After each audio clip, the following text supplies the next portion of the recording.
श्राप की गति भी रुक गई।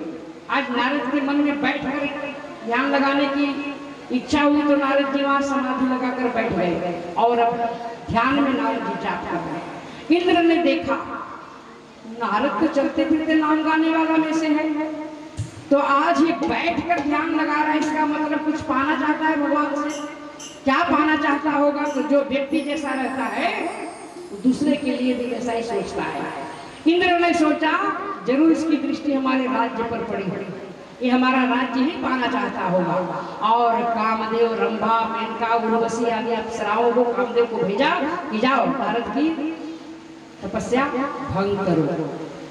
सब आए, मिलजुल कर फिर कोशिश किया, पर काम कला कछु मुनि न व्यापी, काम कला कछु मुनि न व्यापी, निज भय डरे मनोभव पाती,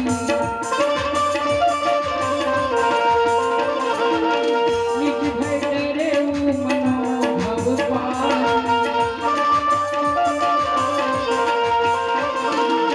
काम का कोई असर नारद जी पर नहीं हुआ तो कामदेव डर गया, जाके नारद जी को प्रणाम किया, क्षमा मांगने लगा। नारद जी ने संतुष्ट करके कहा कि जाओ कोई बात नहीं, होता है, ये सब होते रहता है। और कामदेव गया इंद्र के पास और कहा कि महाराज कहाँ भेज दिए थे? नारद जैसे ब्रह्मचारी का तपस्या भंग हो सकता है? हम वहां से पराजित होकर के हार के आ गए, पर धन्य है नारद जी जिन्होंने हम लोगों को न श्राप दिया न क्रोध किया और बड़ा प्रेम से समझा करके भेजा। लेकिन आज नारद को थोड़ा सा अभिमान हो गया कि जिसके सामने शंकर भगवान हार गए थे, क्रोध करके भस्म कर दिया और हमने उसे संतुष्ट करके लौटा दिया, इसका मतलब शंकर भगवान से भी बड़ा शिव का भक्त है। थोड़ा सा अभिमान जीवन को बर्बाद करता है। और नारद जी सोचने लगे कि अब बताना पड़ेगा, किसे बताएं? कहा कि शंकर से बढ़िया और कहाँ बताने का जगह है, क्योंकि वही नारद से कामदेव से हारे थे।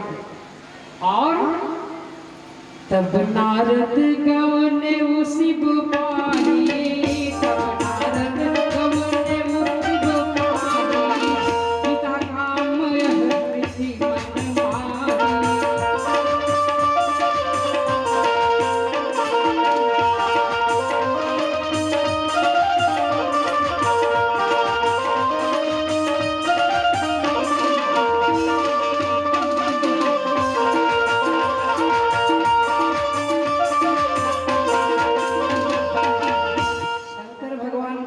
नारद जी आ रहे, बड़े खुश हो गए कि अब ऋषि आ रहे हैं तो मुझे भगवान की कथा सुनाएंगे, क्योंकि शंकर को तो भगवान की कथा बड़ी प्यारी लगती है। नारद जी आ रहे हैं तो कुछ राम कथा सुनने को मिलेगा। पर आज नारद जी राम कथा लेके नहीं गए, काम कथा लेके गए। ये राम कथा सुनने के लिए आशा में है तो काम कथा सुनाने लगे, बढ़ चढ़ के खूब बताया। शंकर भगवान समझ गए कि नारद को हमारे पास आकर के कामदेव के बारे में बताने का कारण क्या है, क्योंकि भगवान शिव तो अंतर्यामी है। नारद को अपना समझ करके कहा कि नारद बहुत अच्छी बात है कि तुमने मेरे पास ये बात बताई, लेकिन मैं तुम्हें अपना समझ करके समझा रहा हूँ कि ये बात तुम और किसी के पास जाकर के मत कहना, न ब्रह्मा के पास न विष्णु के पास, भूल कर भी नहीं। अगर चर्चा चले तो तुम बात को बदल देना। पर आज नारद को अभिमान है कामदेव को जीत लेने का, सो ब्रह्मा के पास भी गए, वहां भी सुनाया। ब्रह्मा जी ने भी मना किया कि यहाँ तक तो ठीक है, विष्णु जी के पास कभी मत बोलो। पर आज नारद विष्णु लोक भी चले गए, पर श्री हरि नारायण भी तो अंतर्यामी